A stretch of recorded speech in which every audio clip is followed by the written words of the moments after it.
Pirirmahan mo ang mga papel na yan, Yumi. Ngayon din.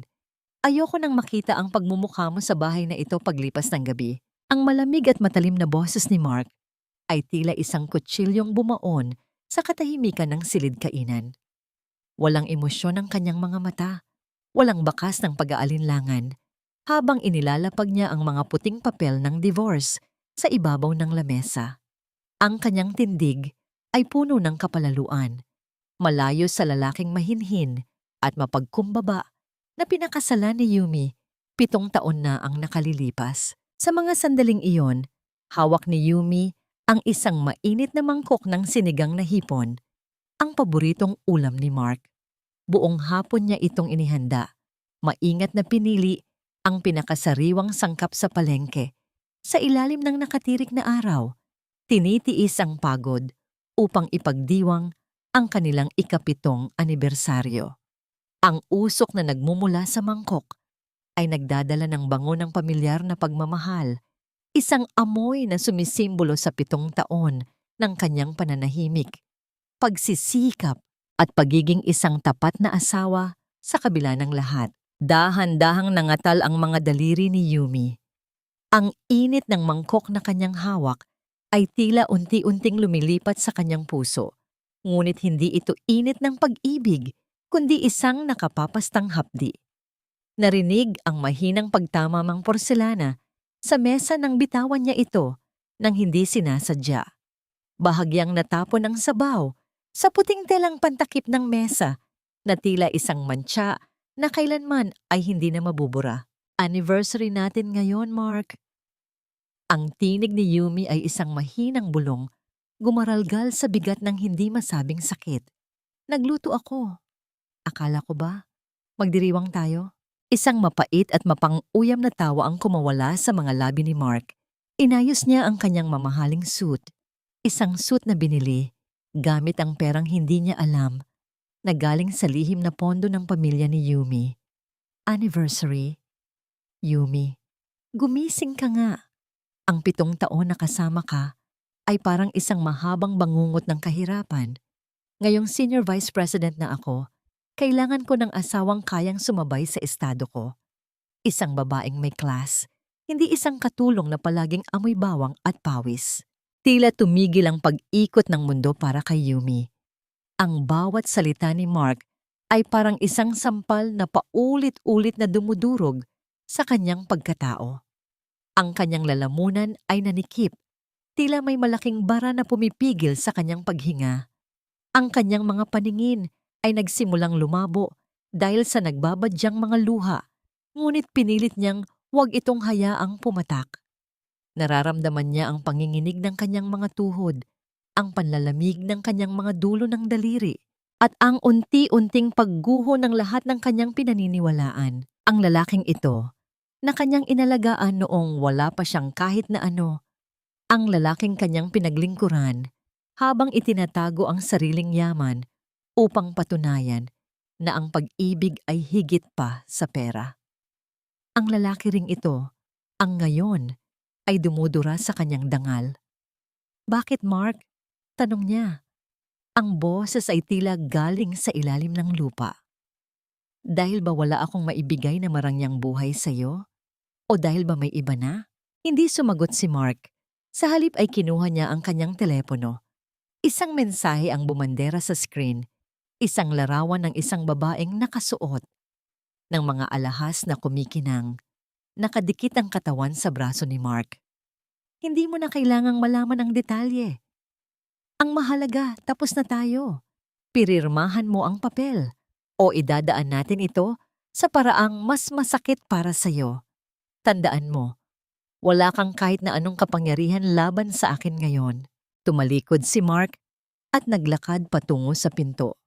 Ang tunog ng kanyang bawat hakbang ay tila martilyo na nagpapako sa kabaong ng kanilang pagsasama. Sa bawat yabag, tila tinatapak-tapakan niya ang 7 taon ng sakripisyo ni Yumi. Ang mga gabing hindi siya natulog para alagaan ito noong may sakit. Ang mga araw na nagtiis siya sa pang-aapi ng biyenan at ang desisyon niyang talikuran ang korona ng pagiging isang Alcacid para lamang sa isang simpleng pangarap na iwan si Yumi na nakatayo sa gitna ng malamig na silid-kainan. Ang anino niya sa dingding ay tila isang larawan ng isang pusong nagkadurog-durog sa libu-libong piraso. Ang tanging naririnig na lamang sa silid ay ang mahinang tunog ng bawat patak ng ulan sa labas ng bintana na tila nakikiramay sa kanyang tahimik na pagtangis. Gaano nga ba kalayo ang kayang lakbay ng isang tao para sa pag-ibig kung sa dulo ng landas ay isang matalim na bangin lamang ang naghihintay? Hanggang kailan kayang tiisin ng isang pusong sugatan ang hapdi ng pagtatraydor bago ito tuluyang maging bato? Bumalik sa kanyang pandinig ang huling sinabi ni Mark, paulit-ulit, tila isang sumpa. Wala kang kahit na anong kapangyarihan laban sa akin ngayon. Dahan-dahang itinaas ni Yumi ang kanyang ulo. Ang luha sa kanyang mga mata ay hindi na lamang pait, kundi isang nagbabadyang bagyo. Sa kanyang isipan, isang tanong ang naiwang umaalingaw-ngaw sa kawalan. Sino nga ba ang tunay na walang kapangyarihan? Ang babaeng tinalikuran ng lahat para sa pag-ibig o ang lalaking nakalimutan kung paano lumingon sa kanyang pinanggalingan? Ang katahimikan sa bahay ay nabasag nang biglang bumukas ang pinto ng silid ni Aling Martha. Ang kanyang biyenan.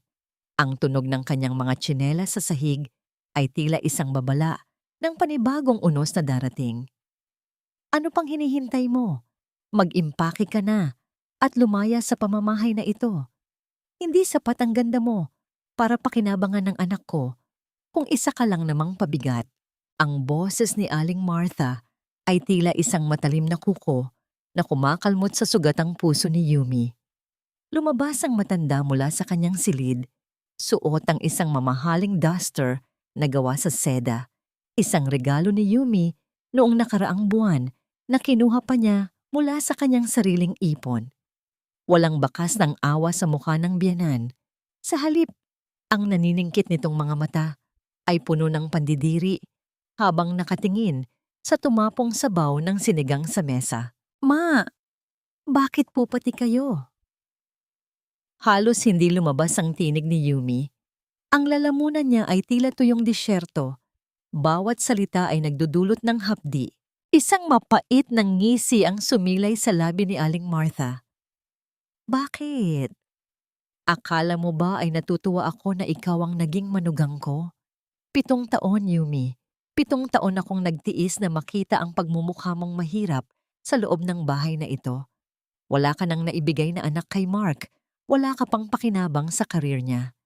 Isang kahihiyan ang magkaroon ng manugang na galing sa kung saang probinsya lang at walang pangalan.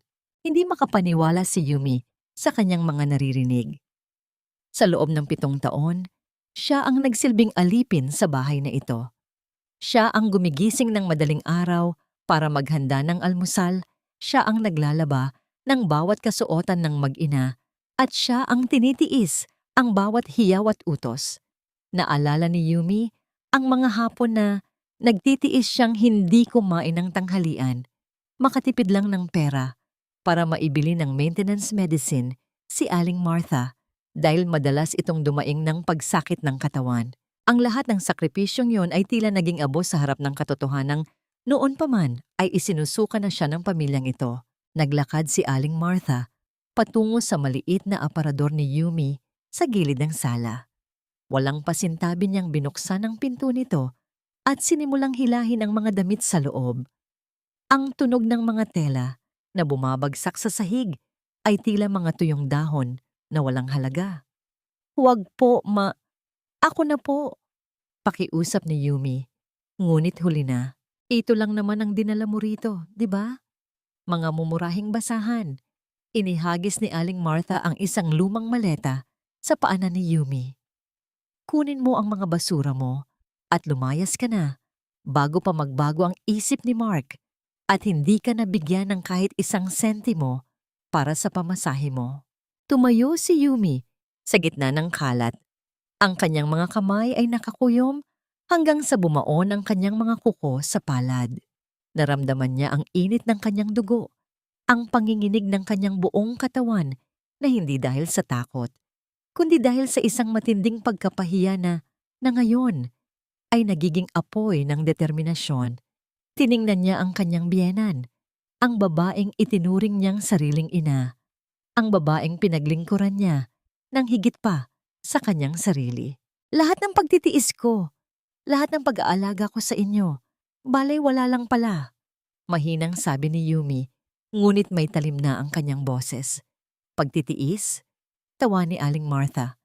Obligasyon mo yon dahil kinuha ka ni Mark mula sa putikan. Pero ngayon, mayaman na ang anak ko. Ang putik ay dapat manatili sa labas ng bahay. Dahan-dahang lumapit si Yumi sa mesa. Kinuha niya ang isang maliit na bag at inilagay doon ang kanyang mga personal na gamit, ang kanyang lumang pitaka, ang kanyang dokumento, at ang isang maliit na kahon na naglalaman ng isang antigong singsing na may malaking diamante na nakatago sa ilalim ng mga lumang litrato. Ito ang tanging bagay na hindi niya kailanman ipinakita sa kanila. Iniwan niya sa ibabaw ng cabinet ang lahat ng alahas na ibinigay ni Mark, mga alahas na akala niya ay simbolo ng pag-ibig, ngunit ngayon ay alam niyang mga tanikala lamang ng kanyang pagkakabilanggo. Bago siya humakbang palabas, huminto si Yumi sa tapat ng pintuan ng kusina. Doon ay nakasabit ang kanyang lumang tapde na may mantsa ng luto at pagod. Inabot niya ito at maingat na isinabit ng maayos, tila isang huling paggalang sa bersyon ng kanyang sarili na namatay na sa gabing ito. Aalis na ako, sabi ni Yumi, hindi na tinitingnan ng biyenan. Pero tandaan ninyo ang gabing ito, Aling Martha, dahil ang basurang itinapon ninyo ngayon ay ang siya ring dudurog sa inyong lahat pagdating ng bukas. Isang malakas na tawa lamang ang naging sagot ng matanda. Ang lakas ng loob mong magsalita. Sige, lumayas ka. Tingnan natin kung saan ka pupulutin. Huwag kang babalik-balik dito kahit mamatay ka pa sa gutom sa kalsada. Lumabas si Yumi sa pinto at sinalubong ng malakas na ihip ng hangin at malamig na patak ng ulan. Ang tunog ng pagsara ng pinto sa kanyang likuran ay tila isang pinal na hatol. Wala siyang dalang payong, wala siyang maayos na sapin sa paa, ngunit sa bawat hakbang niya palayo sa bahay na yon, nararamdaman niya ang unti-unting paggaan ng kanyang dibdib. Habang naglalakad sa gitna ng dilim, isang amoy ang biglang humagip sa kanyang pang-amoy. Ang matapang at banyaga na amoy ng pabango ng babae na kumapit sa kanyang palad nang mahawakan niya ang suit ni Mark kanina.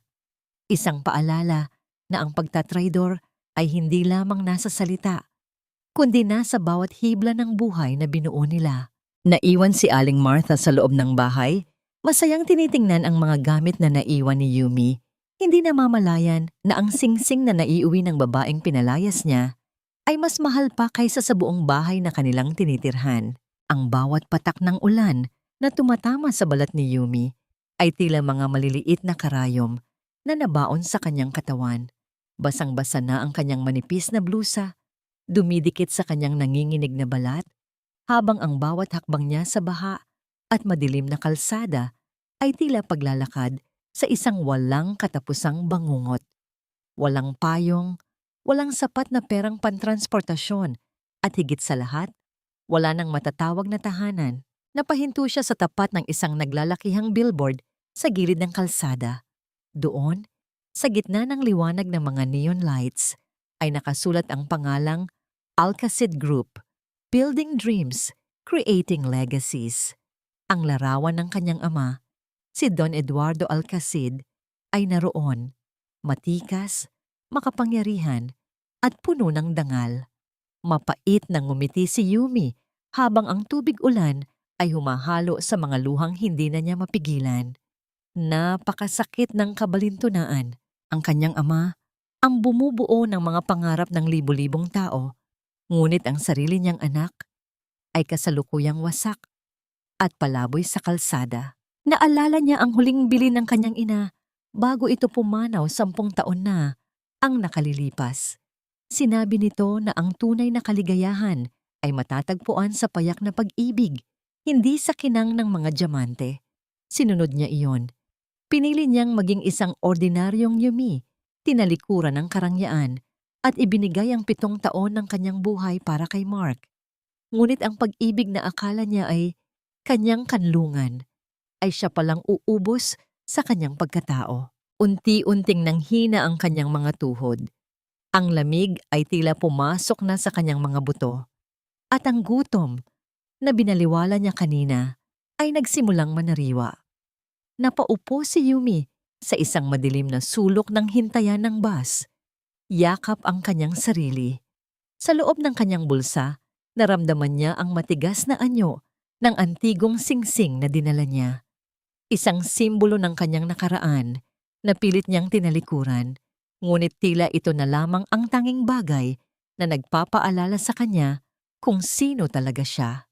Sa gitna ng malakas na buhos ng ulan, isang marangyang itim na sedan ang dahan-dahang huminto sa kanyang tapat. Ang tunog ng mga gulong na humahati sa tubig ay ang tanging ingay na namayani sa tahimik na gabi. Bumukas ang pinto ng sasakyan at isang matandang lalaki na nakasuot ng uniforme ng driver ang nagmamadaling lumabas, bit-bit ang isang malaking payong. Diyos ko, Senyorita Yumi? Ang boses ni Mang Lito ay puno ng pagkagulat at panginginig. Hindi makapagsalita si Yumi. Ang kanyang mga labi ay nanginginig sa lamig habang nakatingin sa mukha ng lalaking nagsilbi sa kanilang pamilya mula pa noong bata siya. Si Mang Lito, ang taong palihim na nagpapadala sa kanya ng balita tungkol sa kalusugan ng kanyang ama sa loob ng 7 taon, ang tanging saksi sa kanyang lihim na paghihirap. Mabilis na lumapit si Mang Lito at lumuhod sa harap ni Yumi upang silungin siya ng payong. Senyorita, ano ang nangyari sa inyo? Bakit kayo naririto sa ganitong kalagayan? 7 taon, senyorita. 7 taon kaming naghintay sa inyong pagbabalik. Mang Lito, tanging bulong ni Yumi bago siya tuluyang nawalan ng lakas. Ang init ng mga kamay ni Mang Lito na umalalay sa kanya ay tila isang himala. Sa gitna ng napakalamig na gabi, isinakay siya ng matanda sa loob ng sasakyan, kung saan ang amoy ng mamahaling leather at ang init ng heater ay tila pamilyar na yakap mula sa kanyang nakaraan. Habang umaandar ang sasakyan patungo sa Forbes Park, ang lugar na 7 taon niyang hindi pinuntahan, hindi maalis ni Yumi ang kaba sa kanyang dibdib. Paano siya tatanggapin ng kanyang ama? Ang ama na tinalikuran niya para sa isang lalaking naging sanhi lamang ng kanyang pagkawasak.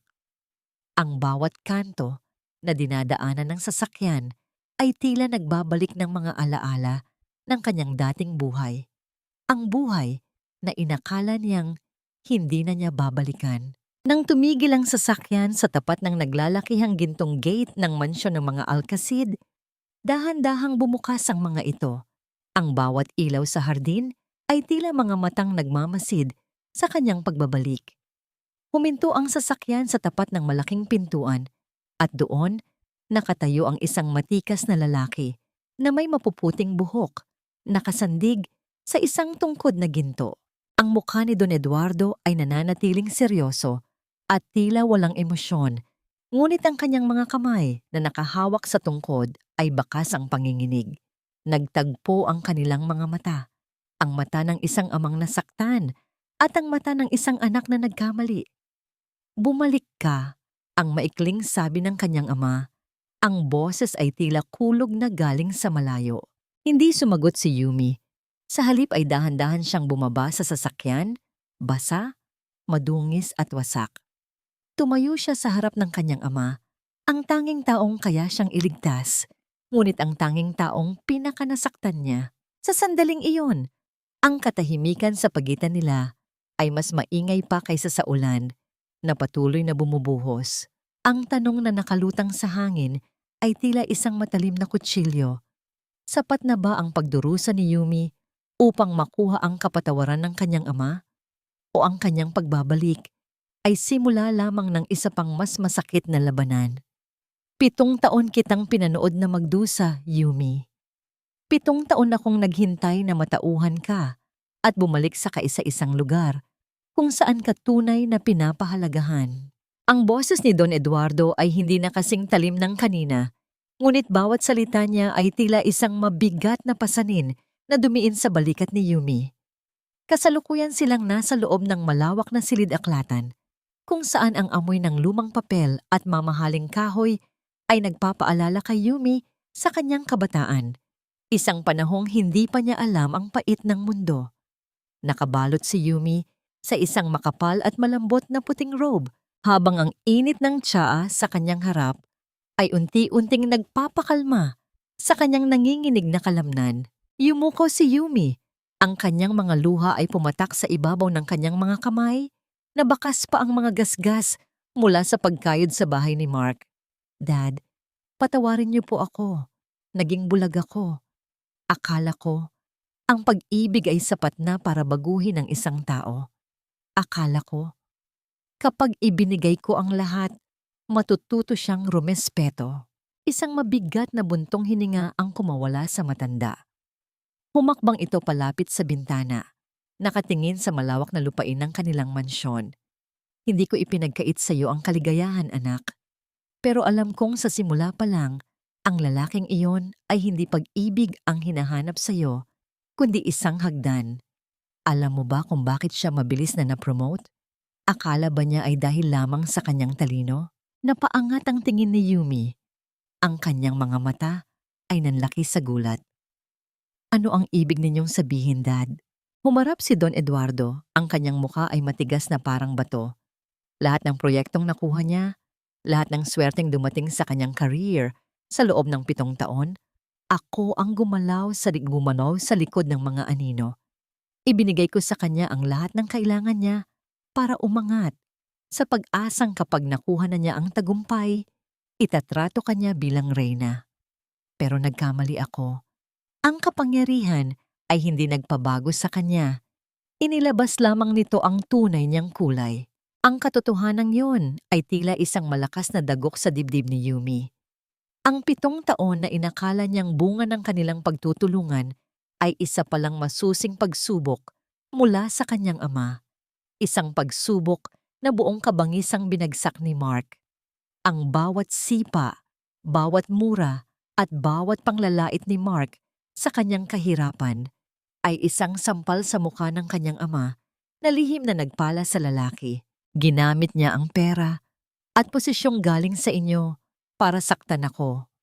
Bulong ni Yumi, ang kanyang boses ay unti-unting nawawalan ng pait at napapalitan ng isang nakakatakot na lamig. At ngayon, gagamitin niya ang lahat ng yon para pakasalan ng ibang babae. Inilapag ni Don Eduardo ang isang folder sa mesa. Sa loob nito ay ang mga larawan ni Mark na kasama si Shayna, ang anak ng isang mayamang supplier na matagal nang gustong makakuha ng kontrata sa Alcacid Group. Magpapakasal sila sa sandaling maayos ang divorce ninyo.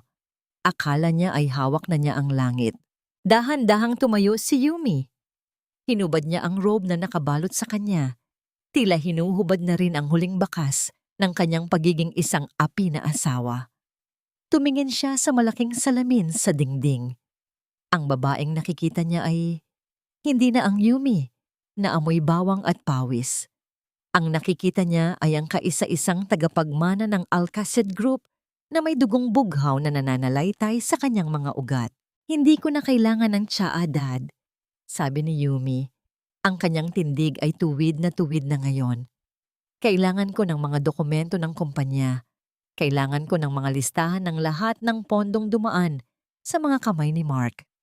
Kung itinuring niya akong basura na pwedeng itapon, ipapakita ko sa kanya kung paano itapon ang isang dumi na tulad niya sa kulungan. Isang bahagyang ngiti ang sumilay sa labi ni Don Eduardo. Iyan ang anak ko. Ang korona mo ay palaging narito, Yumi. Hinihintay ka lang na muli itong isuot. Nang gabing iyon, sa loob ng isang marangyang silid na hindi na niya nasilayan sa loob ng 7 taon, tahimik na naupo si Yumi sa harap ng salamin. Matagal niyang pinagmasdan ng sarili, tila kinakausap ang babaeng minsang nasaktan, minamaliit, at pinatahimik ng mga taong nakapaligid sa kanya. Pagkaraan ng ilang sandali, nagpa siya siyang baguhin ang kanyang ayos. Pinaikli niya ang kanyang buhok hanggang sa maging isang eleganteng bob cut na lalong nagpatingkad sa kanyang matatag na tindig at matalim na mga mata. Nang isuot niya ang isang itim na silk dress, tila isa na siyang ganap na ibang tao kumpara sa babaeng umalis maraming taon na ang nakalipas. Hindi na siya ang dating Yumi na madaling maapektuhan ng panghuhusga at panlalamang ng iba. Habang nakatingin sa kanyang refleksyon, unti-unti niyang naramdaman ang pagbabalik ng kumpiyansa at lakas na matagal niyang nawala. Ang dilim ng gabi sa labas ay tila sumasalamin sa mga hamon na naghihintay sa kanya. Ngunit sa pagkakataong yon, hindi na siya natatakot. Dumating siya hindi upang maghiganti, kundi upang bawiin ang kanyang dignidad, ilantad ang katotohanan, at buuin muli ang buhay na minsang ipinagkait sa kanya. Habang ang buwan ay nagtatago sa likod ng mga ulap, binuksan ni Yumi ang kanyang laptop at tiningnan ang balita sa social media. Isang post ang bumungad sa kanya, ang larawan ni Mark na may caption na, "Finally found the partner who matches my status. No more burdens." Mariing na isara ni Yumi ang kanyang kamao. Ang panginginig ng kanyang katawan ay hindi na dahil sa lamig ng ulan, kundi dahil sa nag-aapoy na galit na handa ng sumabog. Ang basurang itinapon nila ay hindi lamang babalik. Babalik siya bilang isang bagyo na wawasak sa bawat pangarap na ninakaw ni Mark mula sa kanya. "Magsaya ka muna, Mark," bulong ni Yumi sa hangin. "Dahil ang bawat sentimong ibinigay ni Dad sa iyo ay bibilangin ko, kasama ang interes ng bawat luhang pumatak sa akin." Nabalik lamang ang diwa ni Yumi nang kumatok si Mang Lito sa pinto. Bitbit ang isang envelope na may selyo ng bangko.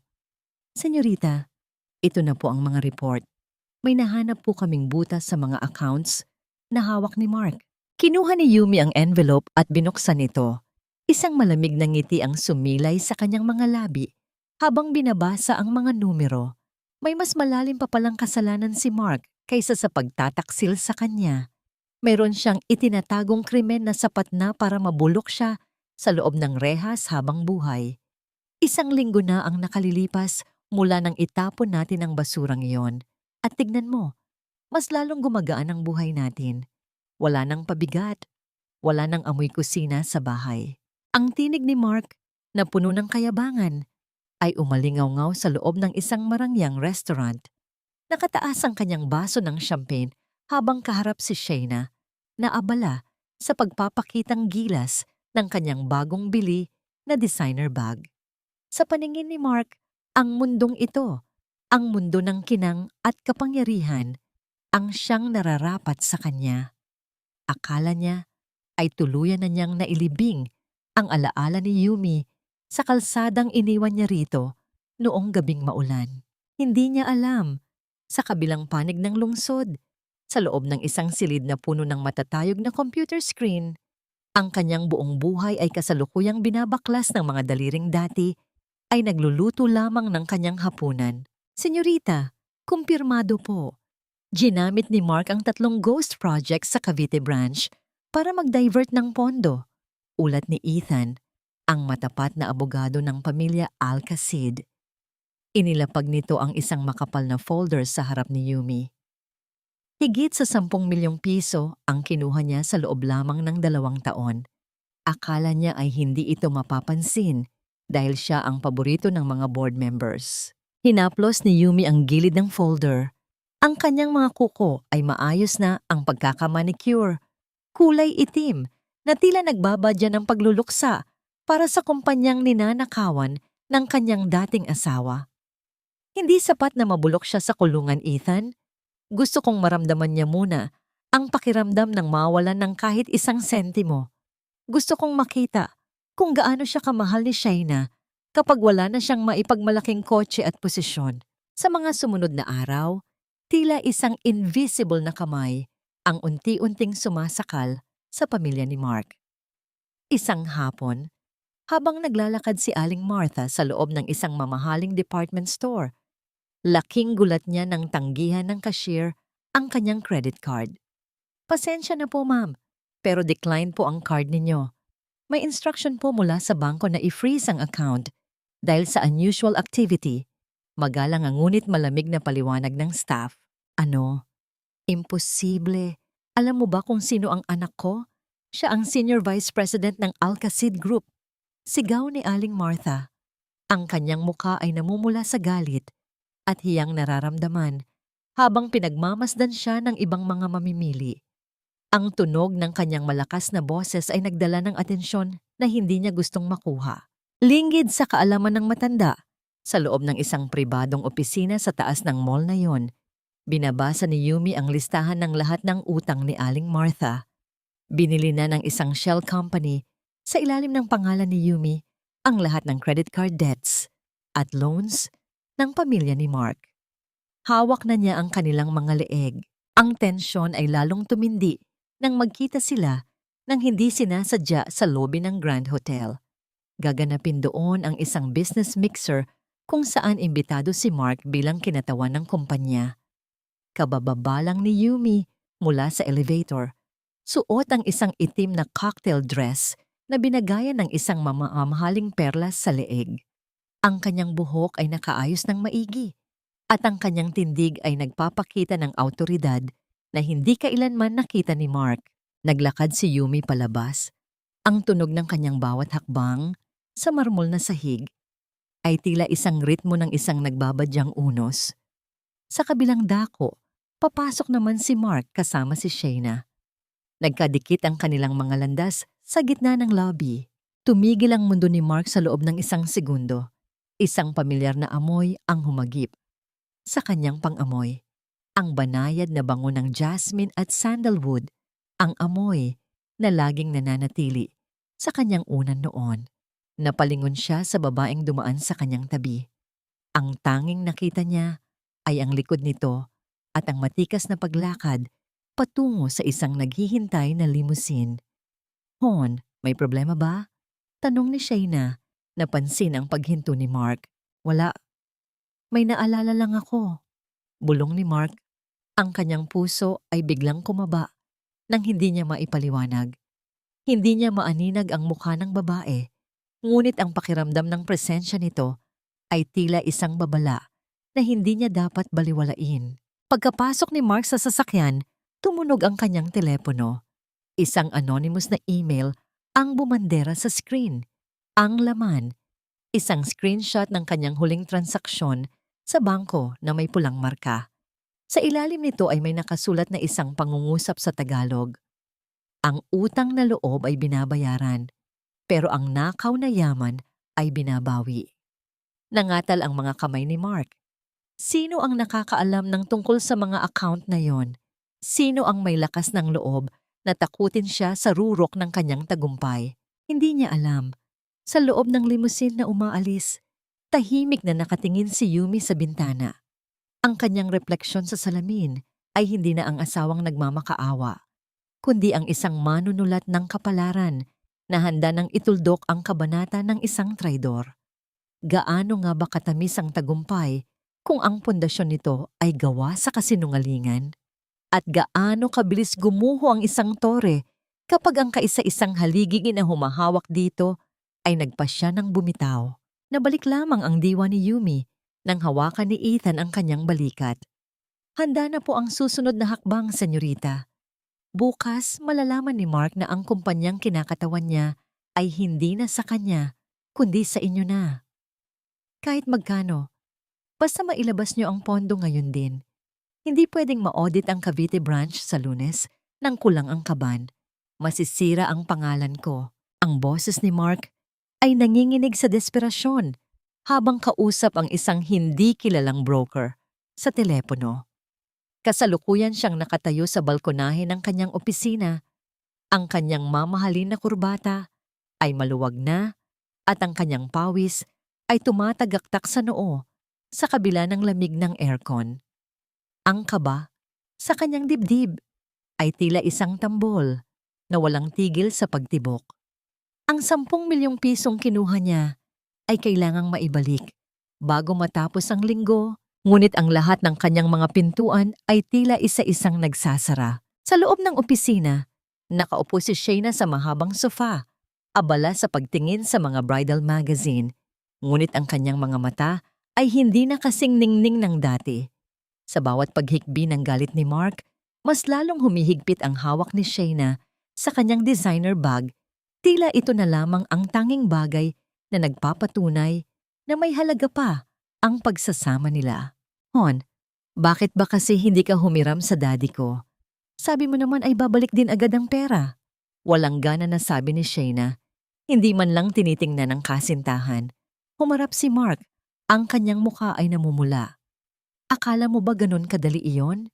Kapag nalaman ng daddy mo na may butas ang accounts ko, hindi lang kasal natin ang masisira, kundi pati ang buong karir ko. Bakit ba puro reklamo ka? Noong binibilhan kita ng mga alahas mo, hindi ka naman ganyan. Isang mapait na irap ang naging sagot ni Shayna. Ang pag-ibig na binuo sa ibabaw ng pera ay nagsisimulang gumuho sa sandaling ang bulsa ay butas na. Sa gitna ng kanilang pagtatalo, tumunog ang telepono ni Mark. Isang tawag mula sa isang pribadong numero. Sa kabilang linya, isang boses ng babae ang sumagot. Malamig, propesyonal, at puno ng awtoridad.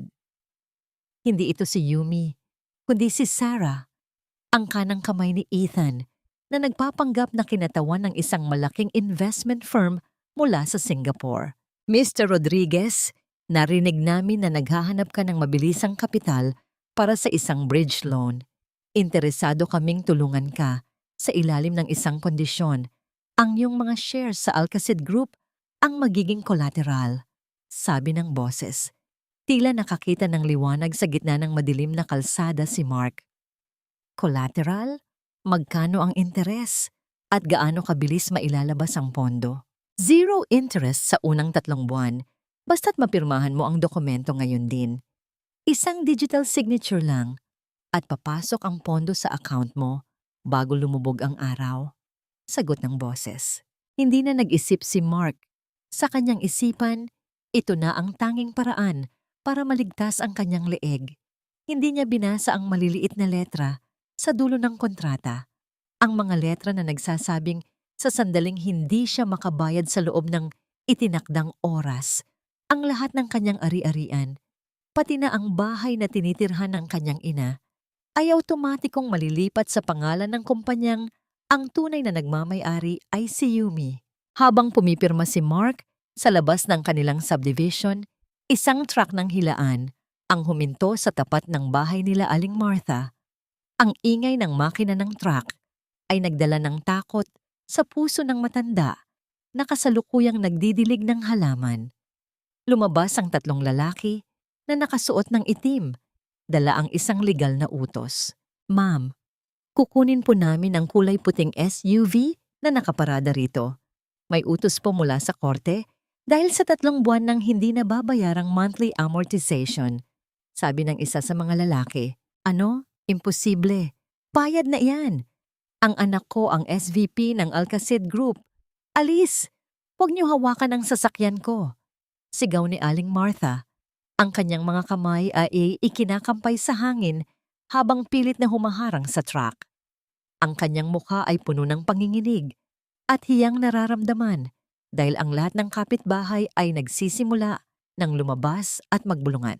Ngunit walang nagawa ang kanyang sigaw. Ang tunog ng paghila ng bakal at ang pag-alis ng sasakyan ay tila isang malakas na sampal sa kanyang pagkatao. Naiwan ang matanda sa gitna ng kalsada na kaya pakat umiiyak sa gitna ng init ng araw habang ang mga mata ng mga taong dati niyang minata ay nakatingin sa kanya ng may pang-uuyam. Sa loob ng kanyang silid, binuksan ni Yumi ang kanyang laptop at tiningnan ang kumpirmasyon ng digital signature ni Mark.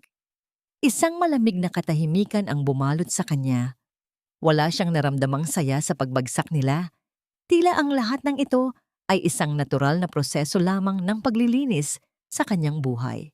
Dahan-dahan siyang lumapit sa bintana, tinitingnan ang mga bituin sa langit. 7 taon kong iningatan ang pangalan mo, Mark. Ngayon, panoorin mo kung paano mo ito dahan-dahang wawasakin gamit ang sarili mong mga kamay. Ang bitag ay nakalatag na. Ang pain ay kinagat na ng isang sakim na isda. Ang tanging hinihintay na lamang ni Yumi ay ang sandali ng paghila sa PC upang tuluyang mahulog ang mga traidor sa kailaliman ng dagat na sila rin ang gumawa.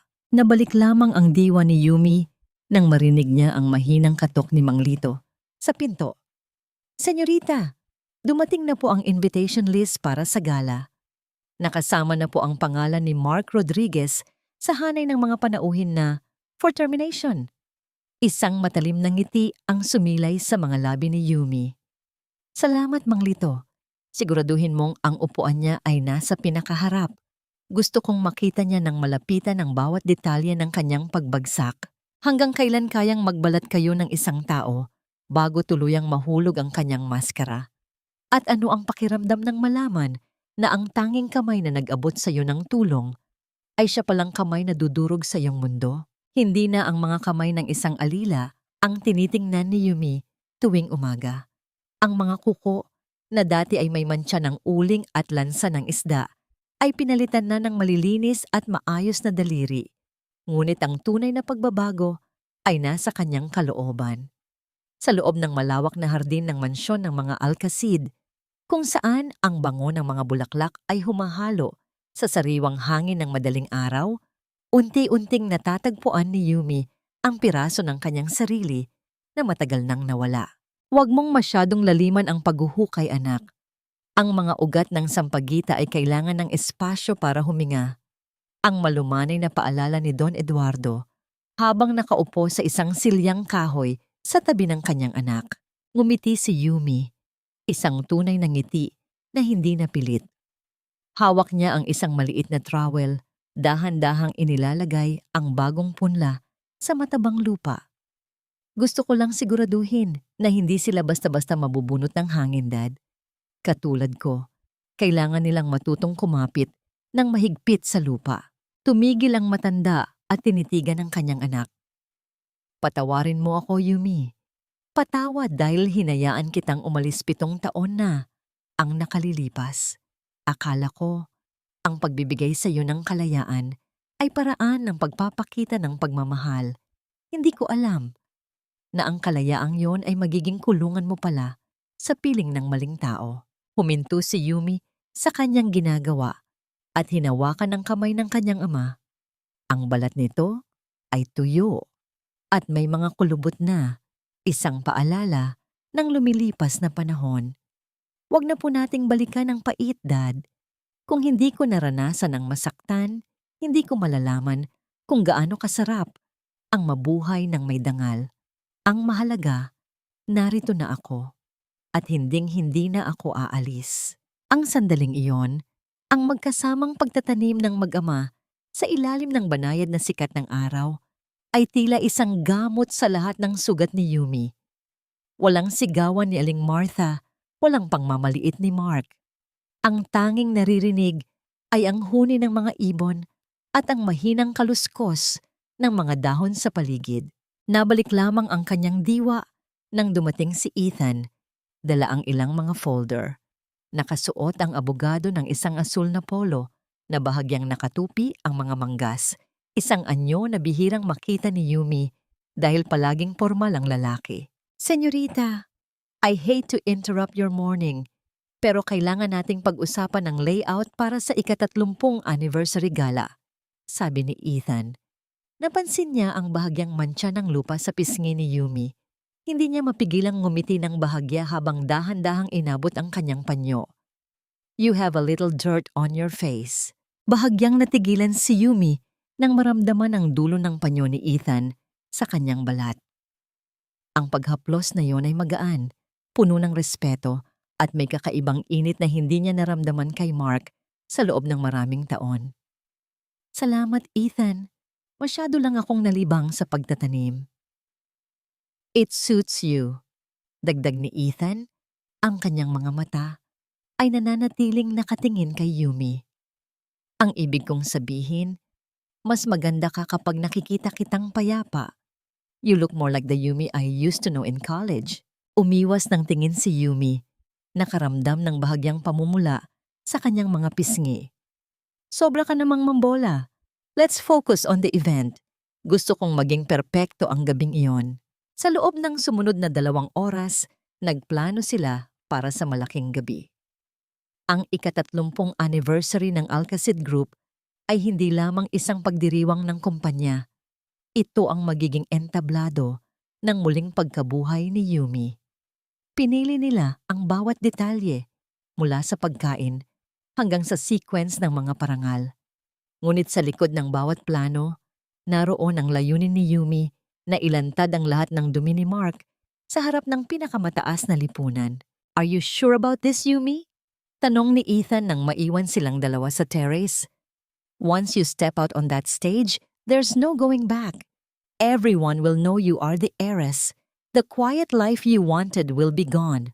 Tumingin si Yumi sa malayo, sa abot tanaw kung saan matatagpuan ang opisina ng kanyang dating asawa. Ang tahimik na buhay na gusto ko noon ay isang ilusyon lang, Ethan. Dahil sa paghahanap ko ng katahimikan, hinayaan kong apakan ng iba ang pagkatao ko. Ngayon, tatanggapin ko ang ingay ng mundo basta't dala ko ang aking tunay na pangalan. Nang hapong yon, habang nagpapahinga si Yumi sa kanyang silid, kumatok ang isang katulong at inabutan siya ng isang puting envelope. Walang nakasulat na pangalan ng nagpadala. Tanging ang tatak ng Alcacid Group ang naroon. Dahan-dahang binuksan ni Yumi ang sobre. Ang kanyang puso ay biglang lumakas ang tibok nang mabasa ang nakasulat sa loob. Hindi ito galing sa kumpanya, kundi isang liham na nakuha mula sa mga lumang file na itinago ni Mark. Alam ko kung sino ka talaga, senyorita. At alam ko rin kung ano ang ginawa ni Mark para makuha ang tiwala ng daddy mo 7 taon na ang nakalilipas. Hindi lang ikaw ang biktima rito. Magkita tayo sa lumang warehouse sa Pier 4 kung gusto mong malaman ang buong katotohanan. Nangatal ang mga daliri ni Yumi habang hawak ang papel. Ang liham ay tila isang tinik na muling bumaon sa kanyang puso. Mayroon pa palang mas malalim na lihim na itinatago si Mark. Isang lihim na maaaring magpabago sa tingin niya sa lahat ng nangyari sa nakaraan. Sino ang sumulat nito? At ano ang katotohanang mas masakit pa sa pagtataksil na alam na niya? Tumayo si Yumi at tinitigan ang kanyang refleksyon sa bintana habang unti-unting lumulubog ang araw. Ang langit ay kulay kahel at lila, tila isang babala ng isang darating na gabi na puno ng mga sagot na hindi niya inasahan. Ang hangin sa Pier 4 ay may dalang lansa ng dagat at amoy ng kalawang, isang lugar na malayo sa kintab ng Forbes Park. Nakatayo si Yumi sa anino ng isang malaking container van. Suot ang isang simpleng hoodie at maong upang hindi makatawag ng pansin.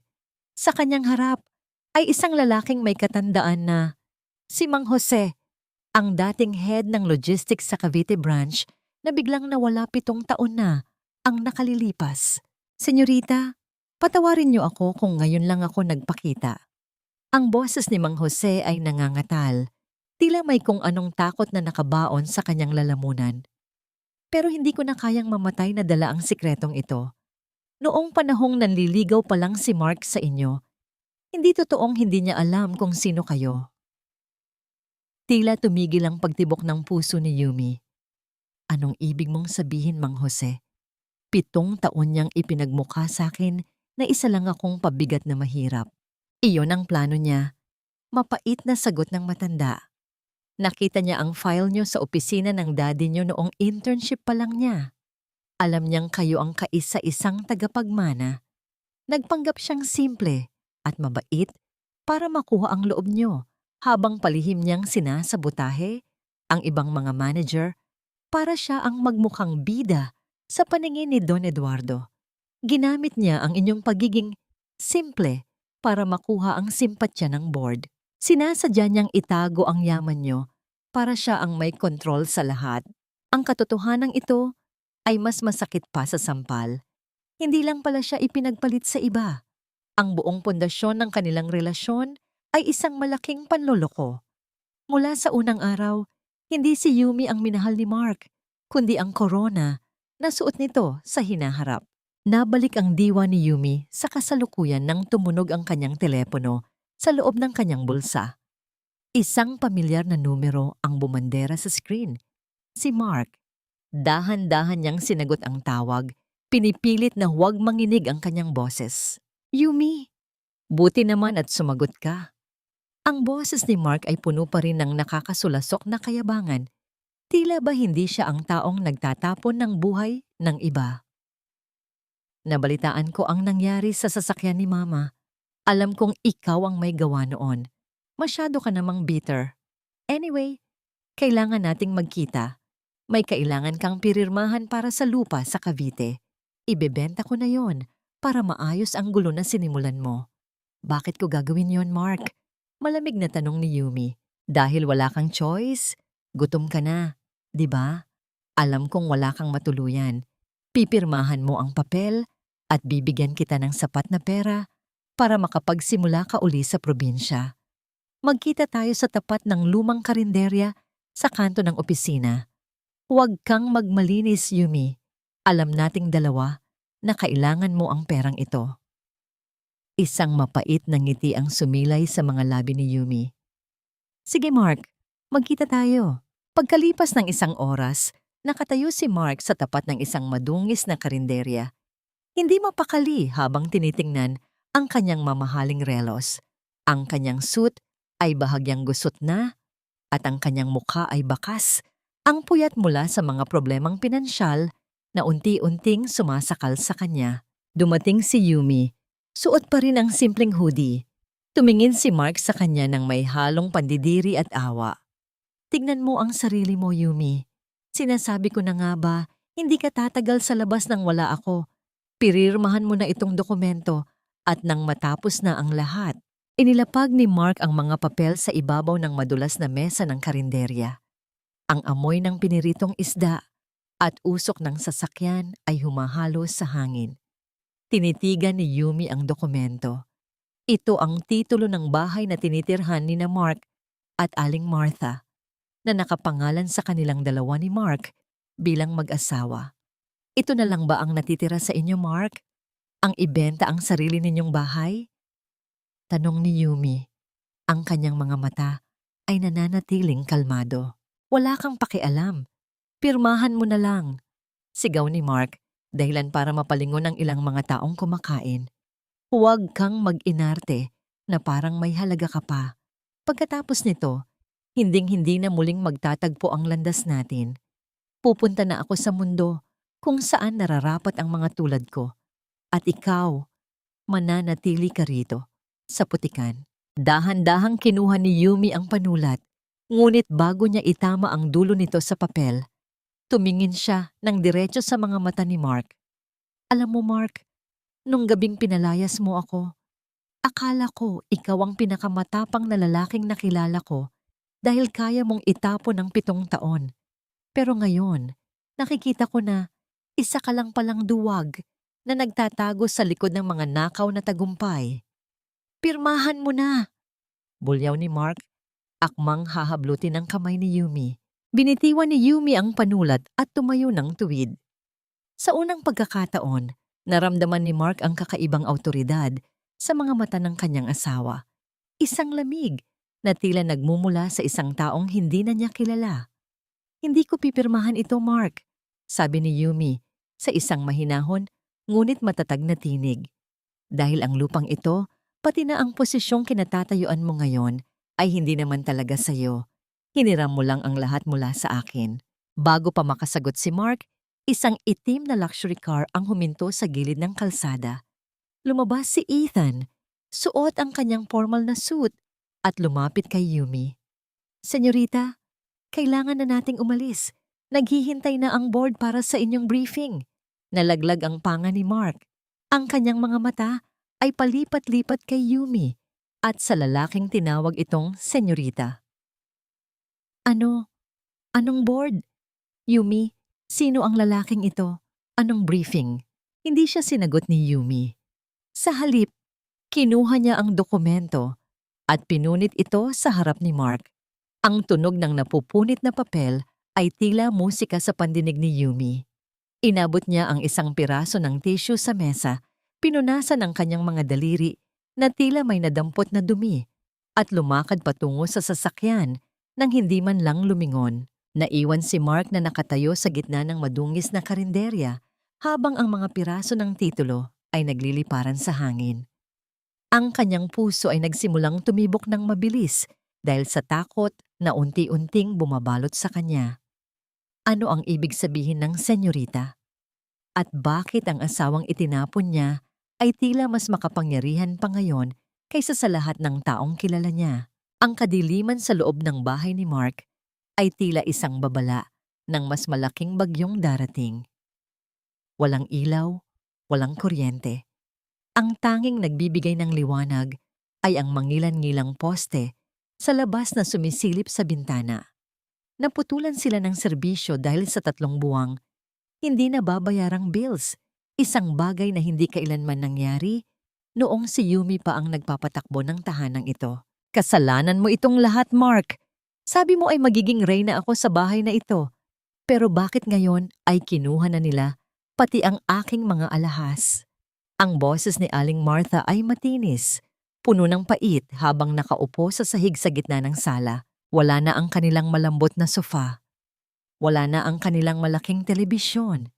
Ang lahat ng kagamitang ipinagmalaki ng matanda sa kanyang mga kapitbahay ay isa-isang hinakot ng mga lalaking may bitbit na utos mula sa korte. Ang bawat kalabog ng mga gamit na isinasakay sa truck kanina ay tila mga pako na ibinabaon sa dangal ni Aling Martha. Tumahimik ka, ma. Ginagawa ko ang lahat. Sigaw ni Mark habang pabalik-balik na naglalakad sa madilim na silid. Ang kanyang buhok ay gulo-gulo. Ang kanyang mga mata ay nanlalalim dahil sa puyat. Niloloko ako ni Yumi. May kasama siyang lalaki. Isang mayamang lalaki. Siguradong ginagamit niya ang lalaking iyon para saktan tayo. Ang babaeng yun. Napakawalang utang na loob. Bulyaw ni Aling Martha habang hinahampas ang kanyang hita. 7 taon natin siyang pinatira rito. Pinakain at binigyan ng bubong. Tapos ngayon ay ganito ang igaganti niya. Dapat sa kanya ay mabulok sa hirap. Bakit hindi mo siya idemanda, Mark?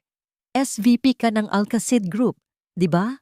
Gamitin mo ang kapangyarihan mo. Isang mapait na tawa ang kumawala kay Mark. Kapangyarihan? Sa bawat oras na lumilipas, nararamdaman niyang ang kapangyarihang inaakala niyang hawak niya ay tila buhangin na unti-unting tumatagas sa kanyang mga daliri. Hindi na siya pinapansin ng board. Ang kanyang mga desisyon ay isa-isang binabaliktad. Sa gitna ng kanilang pag-aaway, bumukas ang pinto at pumasok si Shayna. Ngunit hindi ang mapagmahal na Shayna ang nakita ni Mark. Ang mukha ng babae ay puno ng galit at bit-bit nito ang isang maleta. Aalis na ako, Mark. Hindi ko kayang manatili sa isang bahay na walang kuryente at puno ng mga maniningil ng utang. Sabi ni Shayna, ang kanyang boses ay malamig at walang pakialam. Shayna, sandali! Mag-aayos din ang lahat. Magpapakasal pa tayo, di ba? Pagmamakaawa ni Mark, hinawakan ng braso ng babae. Agad na iwinaksin ni Shayna ang kamay ni Mark. Kasal? Sa isang lalaking baon sa utang at malapit nang matanggal sa trabaho? Nalaman ng daddy ko ang tungkol sa mga ghost projects mo, Mark. Hinding-hindi niya hahayaang madungisan ang pangalan namin dahil sa isang katulad mong magnanakaw. Manatili ka rito kasama ang nanay mong mapagmataas. Bagay kayo sa dilim. Ang tunog ng pagsara ng pinto matapos lumabas si Shayna ay tila huling hatol kay Mark. Naiwan siyang nakatayo sa gitna ng silid habang ang kanyang ina ay patuloy sa pagnguyngoy sa sulok. Ang katahimikan ng gabi ay muling nabasag ng tunog ng pagpatak ng ulan sa bubong. Isang tunog na nagpaalala sa kanya sa gabing pinalayas niya si Yumi. Sa kabilang panig ng lungsod, sa loob ng isang tahimik at marangyang silid, nakaupo si Yumi sa harap ng kanyang bintana. Nakatingin siya sa mga ilaw ng lungsod, hawak ang isang baso ng mainit na gatas.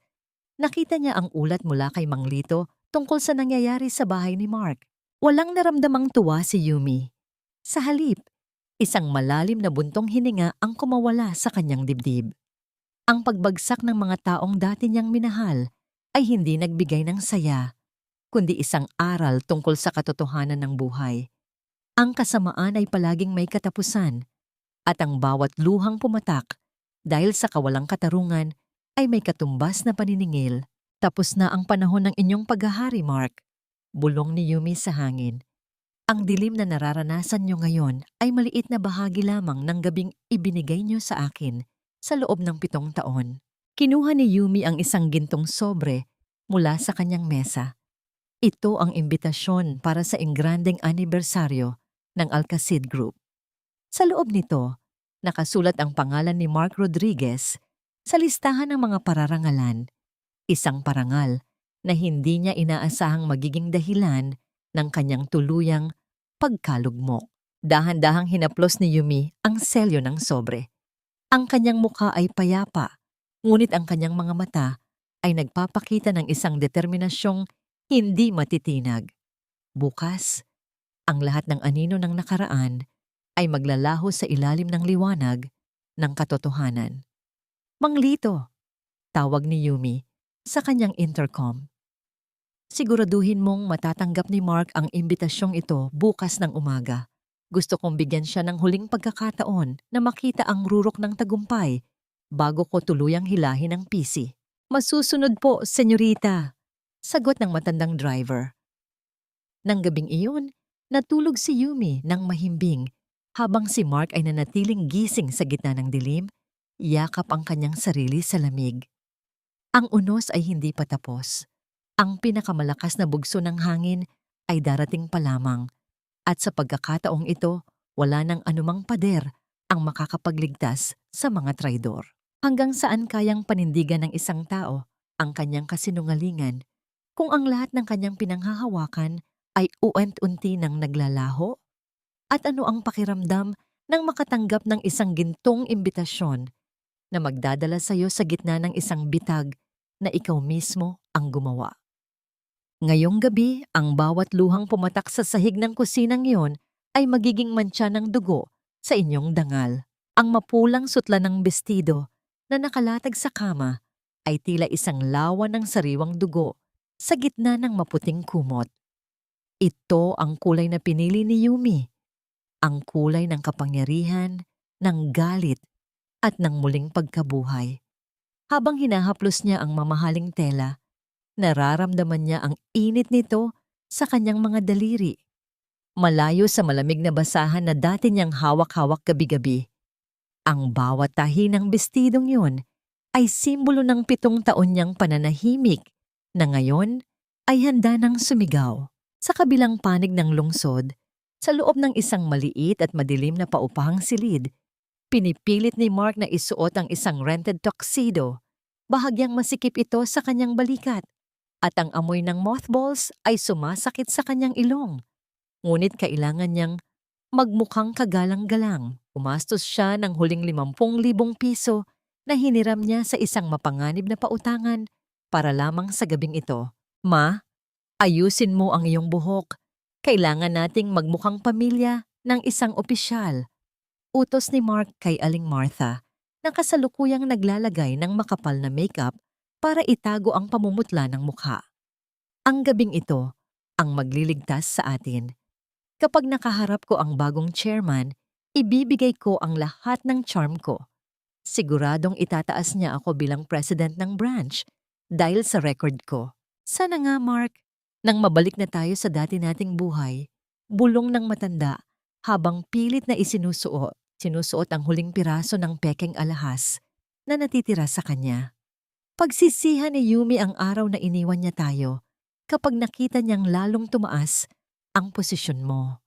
Nabalik ang diwa ni Yumi nang pumasok si Ethan sa kanyang silid. Nakasuot ang abogado ng isang itim na tuxedo na lalong nagpatingkad sa kanyang matikas na tindig. Tumingin siya kay Yumi nang may halong paghanga at pag-aalala. You look stunning, Yumi. Pero sigurado ka na ba rito? Tanong ni Ethan. Ang kanyang boses ay puno ng babala. Once you step out as the heiress, the world will never look at you the same way again. Magiging target ka ng lahat ng media At ang tahimik na buhay na dati mong pangarap ay tuluyan ng maglalaho. Tumingin si Yumi sa salamin. Ang kanyang maikling buhok ay nakaistilo ng perpekto at ang kanyang mga mata ay nagpapakita ng isang determinasyong hindi matitinag. Ang katahimikan ay para lamang sa mga taong walang laban. Ethan, 7 taon akong naging tahimik habang unti-unti akong kinakain ng sistema nila.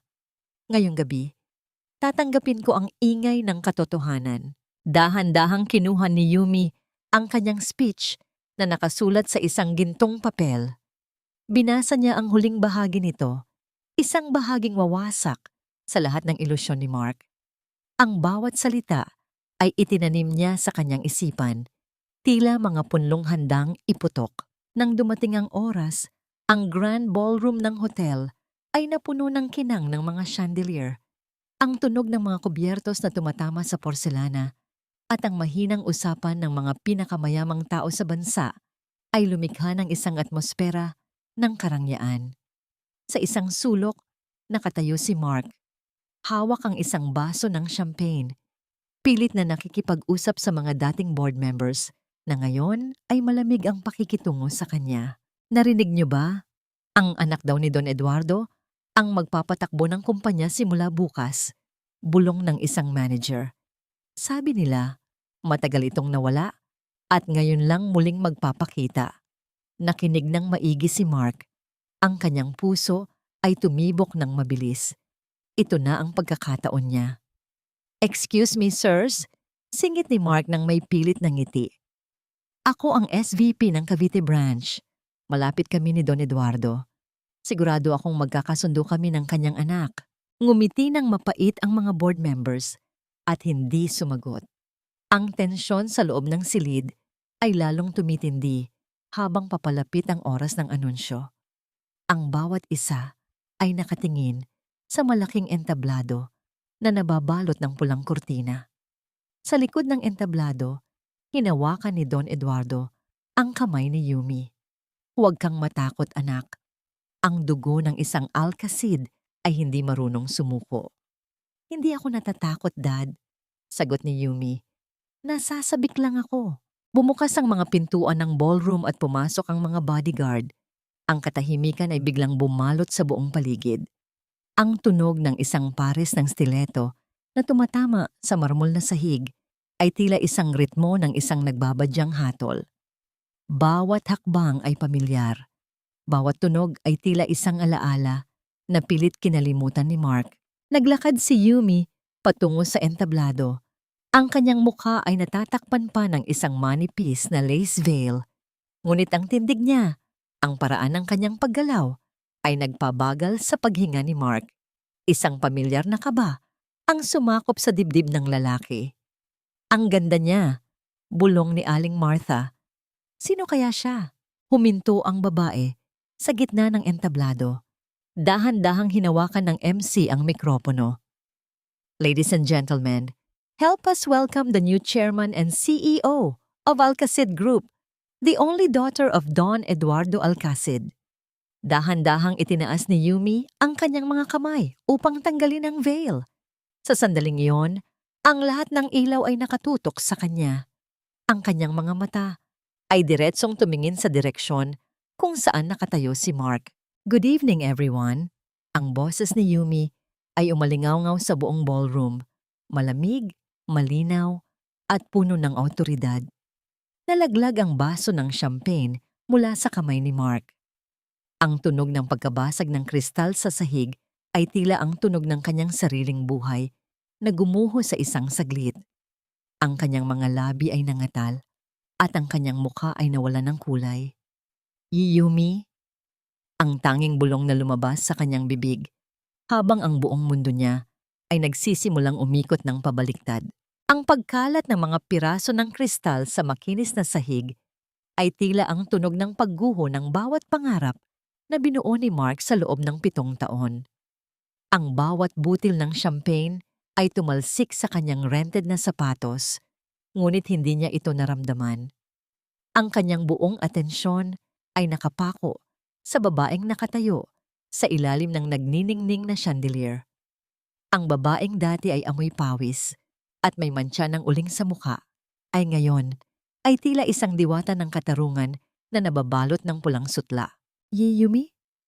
Ang bulong ni Mark ay nilamon ng malakas na palakpakan ng mga panauhin. Naramdaman niya ang panlalamig ng kanyang mga kamay at ang kanyang mga tuhod ay tila naging malambot na kandila na handa ng matunaw. Sa tabi niya, si Aling Martha ay tila rebulto na naninigas. Ang kanyang makapal na makeup ay hindi na maitago ang biglaang pamumutla ng kanyang mukha. Ang kanyang mga labi ay bahagyang nakabuka. Pilit na humihinga ng hangin na tila biglang naglaho sa loob ng ballroom. Hindi maari. Ang hampas lupang yon, ang chairman, hindi sila narinig ni Yumi o marahil ay pinili niyang hindi sila marinig. Sa halip, ang kanyang matatalim at nagniningning na mga mata ay dahan-dahang gumala sa buong silid, tila isang agila na naghahanap ng biktima hanggang sa tumigil ang kanyang tingin sa dako ni na Mark. Walang galit sa kanyang mukha. Ang tanging naroon ay isang malamig at nakamamatay na ngiti. Magandang gabi sa inyong lahat. Ang boses ni Yumi ay muling umalingaw-ngaw, kalmado at puno ng kapangyarihan. Ang anibersaryong ito ay hindi lamang para sa pagdiriwang ng nakaraang 3 dekada. Ito ay para sa pagkilala sa katotohanan. Sabi nila, ang isang matatag na gusali ay hindi lamang itinatayo sa semento at bakal, kundi sa katapatan ng mga taong nagpapatakbo nito. Bawat salita ni Yumi ay tila isang palasong tumatama sa dibdib ni Mark. Naramdaman ng lalaki ang pag-init ng kanyang batok nang magsimulang magbulungan ang mga tao sa paligid. Ang mga board members na kanina lang ay binabaliwala. Siya ay ngayon ay nakatingin sa kanya nang may halong pang-uuyam at pagtatanong. Nabanggit ko ang katapatan, pagpapatuloy ni Yumi habang dahan-dahang bumababa sa entablado. Ang tunog ng kanyang gintong stiletto sa marmol ay tila isang ritmo ng isang nagbabadyang paghuhukom. Dahil sa loob ng kumpanyang ito, may mga anay na iunti-unting kumakain sa pundasyon, mga anay na akala nila ay hindi sila mapapansin dahil abala tayo sa pagtingin sa ganda ng harapan. Naglakad si Yumi sa gitna ng mga mesa, binabati ang mga panauhin ng may formal na tango hanggang sa makarating siya sa tapat ng mesa ni na Mark. Huminto siya. Ang distansya sa pagitan nila ay kulang sa 1 metro. Ang distansyang dati ay puno ng mga yakap, ngunit ngayon ay puno ng isang napakalawak na bangin. Ang pamilyar na bango ng jasmine at sandalwood ay humagip sa pang-amoy ni Mark. Ito ang amoy na dati ay nagpapakalma sa kanya pagkatapos ng trabaho. Ngunit ngayon, ang bango na ito ay tila isang nakakalunod na usok. Mr. Rodriguez, ang malambot na boses ni Yumi ay tila isang haplos ng isang matalim na labaha. Balita ko ay naging yatay. Naging matagumpay ang mga proyekto mo sa Cavite. Napakahusay mong magtago ng mga sikreto. Napalunok si Mark. Ang kanyang lalamunan ay tuyong-tuyo at ang kanyang dila ay tila nakadikit sa ngalangala. Yumi, let me explain. Hindi ko alam. Shhh! Pagputol ni Yumi, ang kanyang daliri ay dahan-dahang itinaas sa kanyang mga labi. Huwag mong sirain ang ganda ng gabi sa mga kasinungalingan. Masyadong mahal ang suot mo para magmukha kang kawawa rito. Tiningnan ni Yumi si Aling Martha na kasalukuyang pilit na nagtatago sa likod ng kanyang anak. Aling Martha, kumusta ang inyong mga alahas? Mukhang mas marami na kayong peke kaysa sa tunay ngayon. Hindi nakasagot ang matanda. Ang tanging nagawa niya ay yumuko. Ang kanyang buong katawan ay nanginginig sa matinding kahihiyan.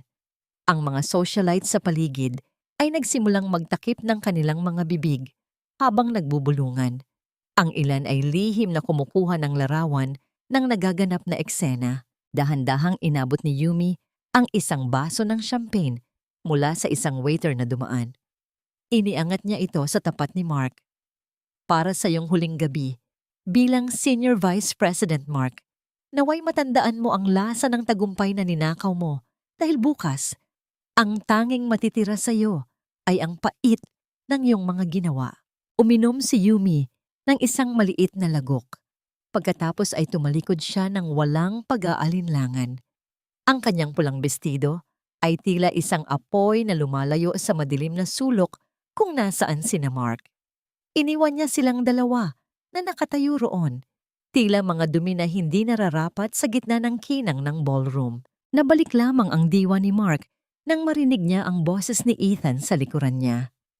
Mr. Rodriguez, sumunod po kayo sa akin sa holding room. May mga dokumentong kailangang dumaan sa inyong pirma. Mga dokumentong hindi mo na magugustuhan. Nangatal ang mga labi ni Mark habang pinapanood ang likod ni Yumi na iunti-unting nawawala sa gitna ng karamihan. Ang babaeng itinapon niya sa kalsada ay ang siya palang may-ari ng mundong pilit niyang inaabot. At sa bawat tawa at palakpakan na naririnig niya sa paligid, isa lamang ang malinaw sa kanyang isipan. Tapos na ang laro. Ang bawat ilaw sa loob ng ballroom ay tila nagkaisa upang ituro ang iisang direksyon, ang kinaroroonan ni Yumi. Ang nakasisilaw na liwanag ay tumama sa kanyang pulang bestido na nagmukhang isang buhay na apoy sa gitna ng mga taong nakasuot ng itim at puti. Ang katahimikan ay naging napakabigat. Tila isang kumot na bumalot sa bawat panauhin, habang ang tanging naririnig ay ang mabilis na tibok ng puso ni Mark na tila isang tambol na nagbababala ng kamatayan. Dahan-dahang itinaas ni Yumi ang mikropono. Ang tunog ng kanyang paghinga na dumaan sa mga speaker ay tila isang malakas na bugso ng hangin bago ang bagyo. Tumingin siya ng diretso sa mga mata ni Mark. Ang mga matang dati ay tinitingnan niya ng may pagmamahal. Ngunit ngayon ay tinitingnan na lamang niya ng may malamig na paghatol. Sabi ng marami, ang tagumpay ay nasusukat sa taas ng posisyon at dami ng pera sa bangko. Simula ni Yumi, ang kanyang boses ay malinaw at hindi nanginginig. Dahil sa paniniwalang iyan, maraming tao ang handang pumatay ng dangal, handang magtaksil sa mga taong nagmahal sa kanila, at handang itapon ang kanilang prinsipyo para lamang sa isang titulong panandalian. Sa bawat salitang binibitawan ni Yumi, nararamdaman ni Mark ang unti-unting pagkawala ng lakas sa kanyang mga binti. Ang pawis sa kanyang noo ay nagsimulang tumulo, tila mga uod na gumagapang sa kanyang balat. Napatingin siya sa paligid at nakita ang mga mata ng mga board members na puno ng pangmamaliit. Ang mga taong dati ay nakikipagkamali sa kanya ay ngayon ay lumalayo ng bahagya, tila ayaw mahawa sa isang mantsa. 7 taon akong nanahimik. Pagpapatuloy ni Yumi, dahan-dahang lumalakad sa entablado, habang ang bawat hakbang ay tila isang hatol ng gitina. 7 taon kong pinanood ang isang tao na umakyat gamit ang mga kamay na ninanakaw ang pinaghirapan ng iba. Akala niya, dahil wala akong imik, ay wala akong alam. Akala niya, dahil simple ang hitsura ko, ay wala akong halaga. Huminto si Yumi at itinuro ang direksyon ni Mark. Mr. Mark Rodriguez, Senior Vice President ng aming Cavite branch. Nahanap mo na ba ang katayuan sa buhay na sinasabi mo? Ang katayuan na sapat na para ituring mong basura ang asawang naglingkod sa iyo sa loob ng 7 taon? Isang malakas na pagsinghap ang umalingaw-ngaw sa buong ballroom. Ang mga bulong-bulungan ay tila mga bubuyog na biglang nabulabog. Ang kahihiyan ay tila isang malapot na putik na tumabon kay Mark. Gusto niyang sumagot. Gusto niyang sumigaw. Ngunit ang kanyang lalamunan ay tila sinarado ng isang bakal na kamay. Sa tabi niya, si Aling Martha ay hindi na nakayanan ang bigat ng sitwasyon. Ang kanyang mga mata ay tumirik ng bahagya at ang kanyang katawan ay dahan-dahang bumagsak sa sahig. Ang tunog ng kanyang pagbulagta ay binalewala ng mga tao. Ang lahat ay nakatuon lamang sa reyna ng gabi. Ang Alcacid Group ay hindi itinatag para maging palaruan ng mga magnanakaw at traidor. Ang boses ni Yumi ay lalong tumalim. Kaya ngayong gabi, hindi lamang ang pagpapakilala sa akin bilang bagong chairman ang magaganap. Ito rin ang gabi ng paglilinis. Bumukas ang malaking pintuan ng ballroom. Ang tunog ng mabibigat na hakbang ng mga lalaking nakasuot ng uniforme ng National Bureau of Investigation ay bumasag sa huling pag-asa ni Mark. 3 opisyal ang lumakad patungo sa kanya, bit-bit ang isang puting papel na may selyo ng korte. Mark Rodriguez, you are under arrest for qualified theft, embezzlement, and falsification of public documents. Ang boses ng opisyal ay malamig na parang bakal. Naramdaman ni Mark ang malamig na sensasyon ng posas sa kanyang mga pulso. Ang tunog ng bawat paglak ng bakal ay tila ang tunog ng pagsasara ng pinto ng kanyang kinabukasan. Tiningnan niya si Yumi, nagmamakaawa, ngunit ang babaeng nakatayo roon ay hindi na ang asawang si Yumi. Ang kaharap niya ay si Chairman Yumi Alcacid, isang babaeng hindi na maaabot ng kanyang mga daliri. Yumi, please, maawa ka. Ang tanging lumabas sa mga labi ni Mark bago siya dahan-dahang kinaladkad ng mga awtoridad palabas ng ballroom. Tiningnan ni Yumi ang papalabas na anyo ni Mark nang walang kahit anong emosyon, walang saya, walang lungkot. Tanging ang pakiramdam ng isang mabigat na tungkulin na natapos na. Lumingon siya sa kanyang ama, si Don Eduardo, na nakatayo sa gilid ng entablado na may luhang nagniningning sa mga mata. Ang tunay na yaman ay wala sa korona, kundi sa katotohanang kaya mong tumingin sa salamin ng may malinis na budhi. Ang huling sabi ni Yumi sa mikropono bago niya ito dahan-dahang ibinaba. Habang hinihila si Mark palayo, ang huling nakita niya ay ang nakasisilaw ng ngiti ni Yumi habang binabati ng mga pinakamakapangyarihang tao sa bansa. Ang basurang itinapon niya ay ang siya palang diamanteng magpapabagsak sa kanyang buong mundo. Naiwan sa sahig ang basag na kristal at ang talsik ng champagne, mga labi ng isang pagdiriwang na naging isang libing para sa ambisyon ng isang traidor. Ang malamig na bakal na nakasara sa mga pulso ni Mark ay tila naging huling tuldok sa kanyang mga pangarap. Habang kinaladkad siya ng mga awtoridad palabas ng ballroom, ang bawat hakbang niya sa ibabaw ng pulang karpet ay hindi na paglalakad ng isang matagumpay na opisyal, kundi ang pagkaladkad sa isang kriminal na nawalan ng dangal. Ang bawat pagkislap ng mga kamera mula sa mga reporter na biglang sumulpot ay tila mga kidlat na tumatama sa kanyang mukha. Inilalantad sa buong mundo ang kanyang pagbagsak. Yumi, maawa ka. Sabihin mo sa kanila na nagkamali lang sila para sa 7 taon nating pagsasama. Sigaw ni Mark. Ang kanyang boses ay puno ng desperasyon at luha na humahalo sa pawis. Ngunit si Yumi ay nanatiling nakatayo sa itaas ng entablado, malayo at hindi maabot. Ang kanyang mukha ay tila isang estatwa ng marmol, maganda ngunit walang kahit anong emosyon na makikita. Hindi niya tiningnan si Mark. Sa halip, dahan-dahan niyang inayos ang kanyang buhok at tumingin sa kanyang ama na tila ba ang ingay ng pagmamakaawa ni Mark ay isa lamang hanging dumaan na walang halaga. Sa isang sulok ng ballroom, si Shayna ay pilit na nagtatago sa likod ng mga dekorasyon. Sinusubukang tumakas ng hindi napapansin. Ngunit bago pa siya makarating sa pinto, 2 babaeng opisyal ang humarang sa kanyang landas. Inabutan siya ng isang puting papel, isang subpina para sa kasong pakikipagsabwatan sa paglustay ng pondo. Hindi ko siya kilala. Ginamit lang ako ni Mark. Sigaw ni Shayna. Ang kanyang boses ay matining at puno ng takot. Ngunit ang mga tao sa paligid ay nagbigay lamang ng mga tinging puno ng panghuhusga. Ang kinang ng kanyang mga alahas ay tila nawalan ng saysay sa gitna ng kahihiyang kanyang nararanasan. Samantala, sa labas ng hotel, iunti-unti nang nagkakamalay si Aling Martha. Ang malamig na simoy ng hangin sa gabi ang nagpagising sa kanyang diwa. Nang idilat niya ang kanyang mga mata, ang una niyang nakita ay ang mga sapatos ng mga taong dumadaan, tumitingin sa kanya ng may halong awa at pandidiri. Nakaupo siya sa gilid ng kalsada, malapit sa exit ng hotel, kung saan ang marangyang mundo ay hinihiwalay lamang ng isang pader mula sa kanyang kinalalagyan. Dahan-dahang huminto ang isang marangyang itim na sasakyan sa kanyang tapat. Bumukas ang bintana sa likuran at lumitaw ang mukha ni Yumi. Ang liwanag mula sa loob ng sasakyan ay nagmula sa mga mamahaling leather seat, tila nagpapakita ng buhay na dapat sana ay tinatamasa rin ni Aling Martha kung naging mabuti lamang siya. Yumi, anak.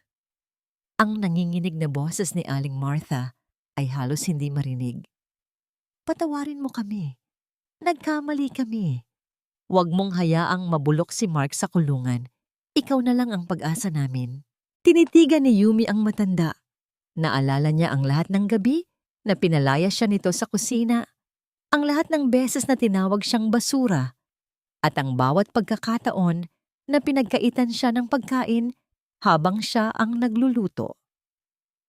Dahan-dahang dumukot si Yumi sa isang paper bag sa kanyang tabi.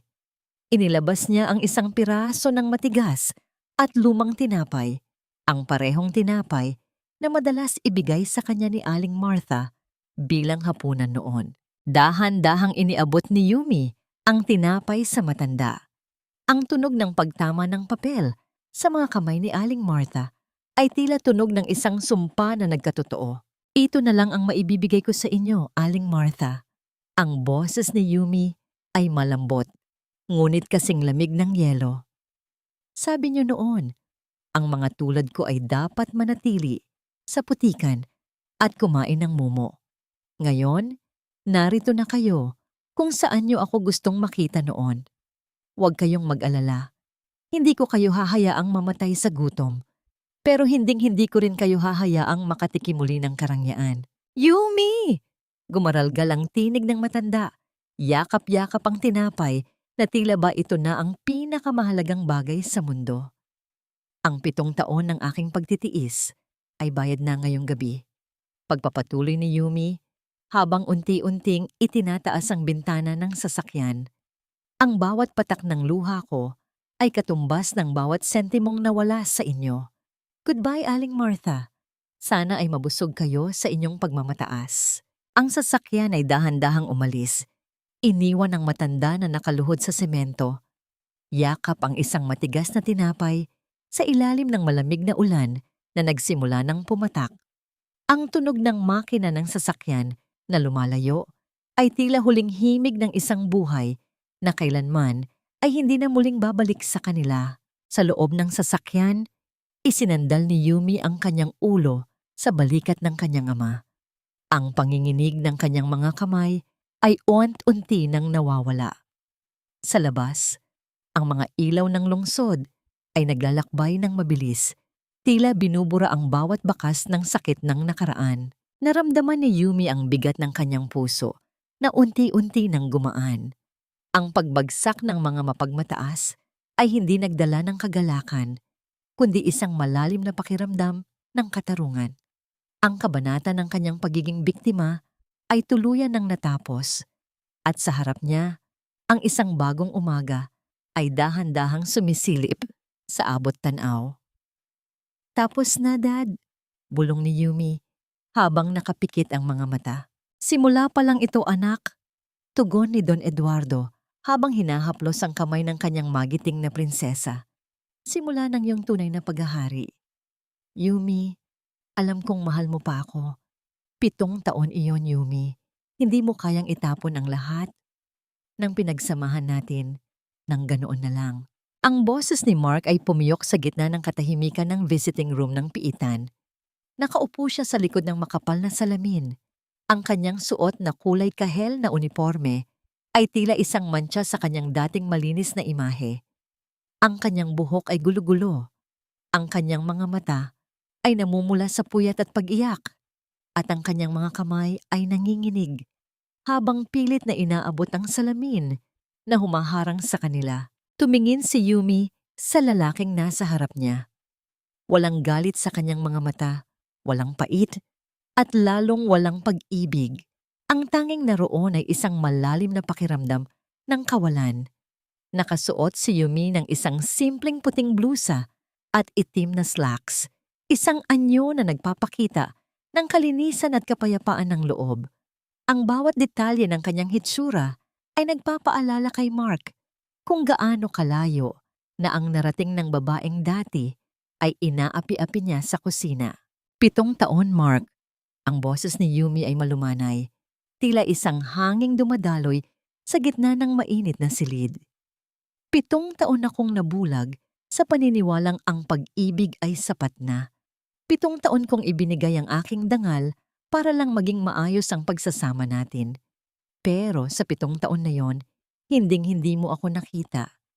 Ang nakita mo lang ay ang pakinabang na makukuha mo sa akin. Maniwala ka, Yumi.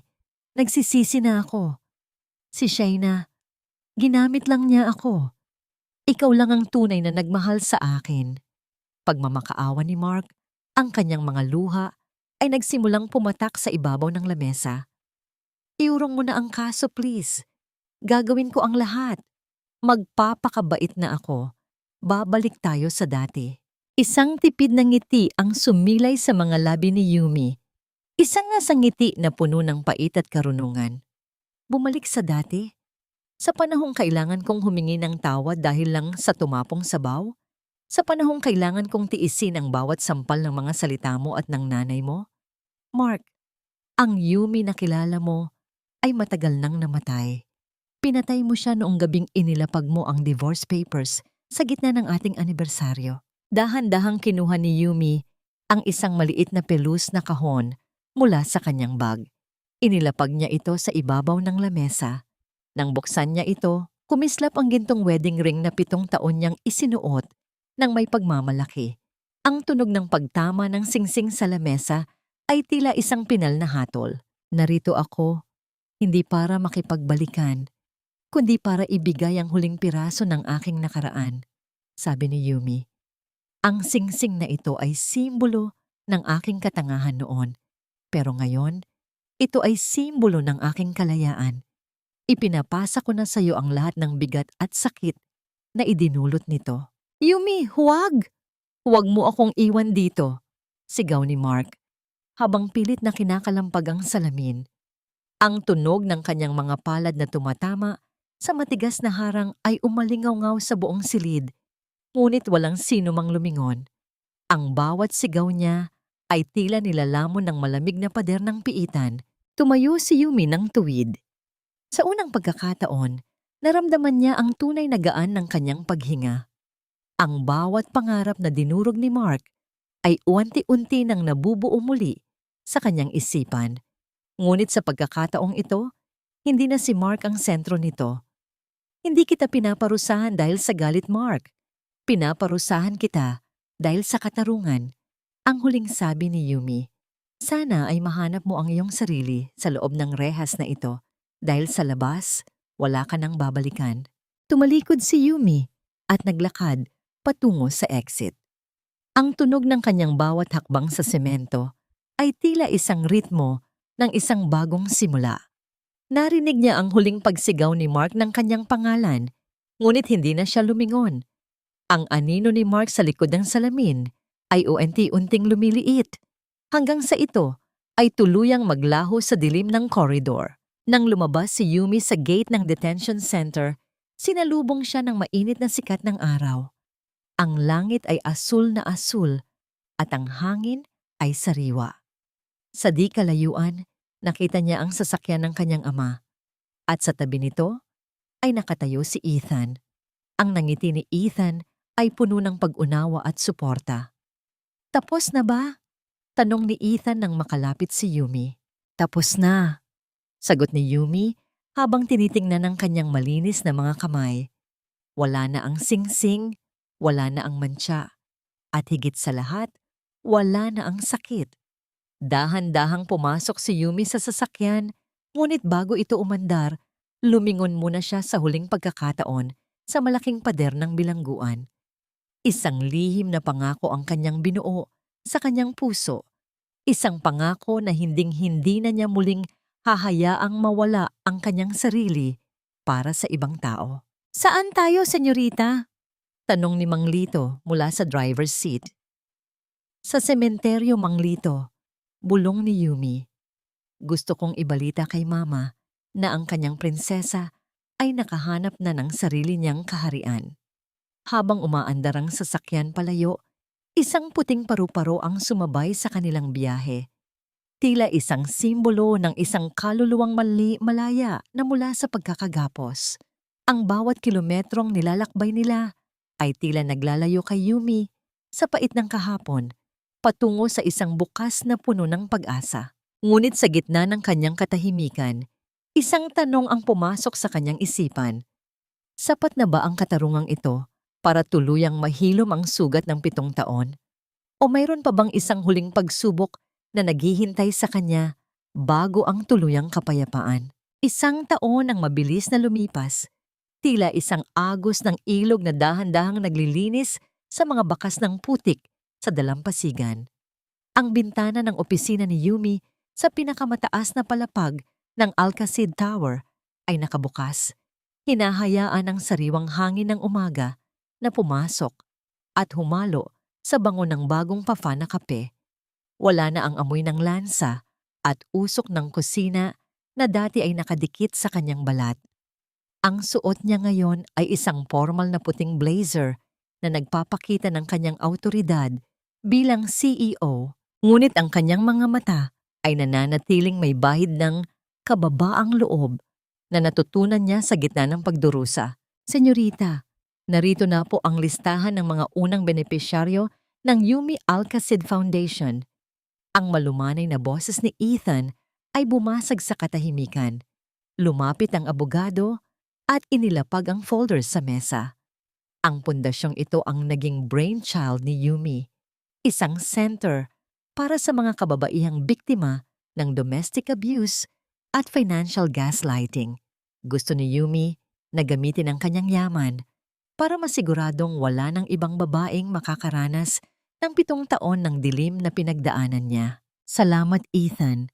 Pakisigurado na hindi lang pera ang ibibigay natin. Kailangan nila ng training, kailangan nilang matutong tumayo sa sarili nilang mga paa. Sagot ni Yumi habang binabasa ang mga pangalan. Gusto kong malaman nila na ang kanilang halaga ay hindi nakadepende sa kung sino ang kanilang asawa. Tinitigan ni Ethan si Yumi nang may malalim na paghanga. Ang pag-ibig na matagal na niyang itinatago ay tila dahan-dahang namumukadkad, ngunit alam niyang kailangan ni Yumi ng oras. Hanga ako sa iyo, Yumi. Mula sa pagiging biktima, ikaw na ngayon ang nagliligtas. Bahagyang ngumiti si Yumi, isang ngiting umabot hanggang sa kanyang mga mata. Natutunan ko lang na ang pinakamabisang paraan para makalimutan ang sariling sakit ay ang paghilom sa sugat ng iba. Sa kabilang dako ng lalawigan, sa isang maliit at liblib na barangay, isang matandang babae ang hirap na naglalakad bitbit ang isang palanggana ng mga labada. Si Aling Martha ay wala na sa marangyang mansyon. Nakatira na lamang siya sa isang maliit na dampa na gawa sa tagpi-tagping kahoy. Ang kanyang mga kamay na dati ay puro mamahaling singsing ay ngayon ay magaspang at may mga sugat mula sa paglalaba ng damit ng ibang tao para lamang may maipambili ng bigas. Naririnig niya ang bulungan ng kanyang mga kapitbahay tungkol sa kanyang anak na nasa loob pa rin ng piitan, ngunit wala na siyang lakas na sumagot. Ang kanyang pagmamataas ay tuluyan ng nilamon ng katotohanan ng buhay. Sa tuwing nakikita niya ang mukha ni Yumi sa telebisyon, ang tanging nagagawa niya ay yumuko at umiyak ng tahimik. Nang hapong iyon, nagtungo si Yumi sa isang pribadong beach resort sa Batangas kasama ang kanyang ama. Ang tunog ng mga alon na humahalik sa buhangin at ang kulay kahel na langit ay nagbibigay ng kakaibang kapayapaan. Nakaupo si Don Eduardo sa isang wheelchair, nakatingin sa abot-tanaw habang hinahawakan ng kamay ng kanyang anak. Masaya ako, Yumi. Masaya ako dahil bago man lang ako mawala, nakita kitang tunay na malaya. Mahinang sabi ng matanda. Huwag po kayong magsalita ng ganyan, Dad. Marami pa tayong gagawin. Lambing ni Yumi habang isinasandal ang kanyang ulo sa balikat ng ama. Lumapit si Ethan at dahan-dahang isinuot ang isang manipis na shawl sa balikat ni Yumi upang hindi ito lamigin sa ihip ng hangin. Ang simpleng pagkilos na yon, puno ng pag-aalaga at walang hinihintay na kapalit, ang nagparamdam kay Yumi ng tunay na kahulugan ng salitang alaga. Hindi ito pagsakop, kundi pagprotekta. Yumi, tawag ni Ethan. Ang kanyang boses ay halos bulong na lamang sa gitna ng tunog ng dagat. Sana sa susunod na kabanata ng buhay mo, hayaan mong may makasama ka na hinding-hindi bibitaw sa kamay mo. Tumingin si Yumi sa mga mata ni Ethan.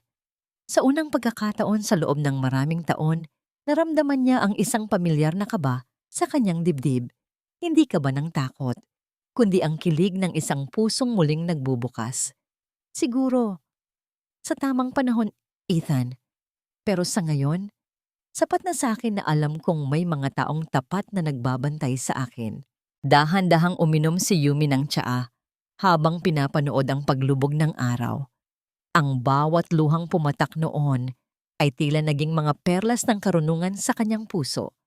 Ang tunay na yaman ay wala sa bulsa, kundi sa dangal ng iyong puso at sa kapayapaang hindi mabibili ng kahit anong ginto. Ngunit sa gitna ng kanilang katahimikan, isang lalaking nakasuot ng itim na suit ang nakatayo sa di kalayuan. Tinitingnan si Yumi mula sa anino ng mga puno ng niyog. Hawak niya ang isang lumang litrato ni Yumi noong ito ay bata pa. Isang misteryosong nangiti ang sumilay sa kanyang mga labi bago siya dahan-dahang tumalikod at naglaho sa dilim. Sino ang lalaking ito? At ano ang kaugnayan niya sa nakaraan ng pamilya Alcacid na kahit si Don Eduardo ay tila nakalimutan na? Huminga ng malalim si Yumi, tila nararamdaman ang isang kakaibang presensya sa hangin. Ngunit sa halip na matakot, mas lalo niyang hinigpitan ng hawak sa kamay ng kanyang ama. Handa na siya sa anumang darating. Dahil ngayon, alam na niya ang kanyang tunay na halaga. Ang simula ng kanyang tunay na buhay ay nagsisimula pa lamang. Ang dapit hapon sa itaas ng Alcacid Tower ay hindi na tanda ng pagtatapos ng isang nakakapagod na araw, kundi isang paalala ng kagandahan ng pagbabago. Habang ang langit ay nagbibihis ng kulay ginto at lila, nakatayo si Yumi sa malawak na terrace, pinagmamasdan ng maliliit na ilaw ng lungsod na isa-isang nagsisindi. Ang hanging umiihip ay hindi na kasing lamig ng gabing pinalaya siya sa kalsada. Ngayon, ang bawat ihip nito ay tila isang banayad na haplos ng kalayaan sa kanyang balat. Sa kanyang lamesa, isang maliit na frame ang nakatayo.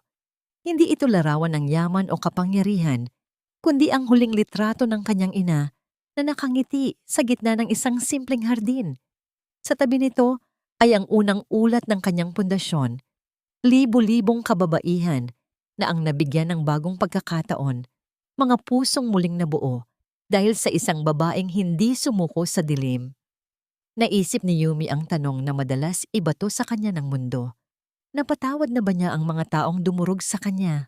Dahan-dahan siyang huminga ng malalim, dinaramdam ang kapayapaan sa kanyang dibdib.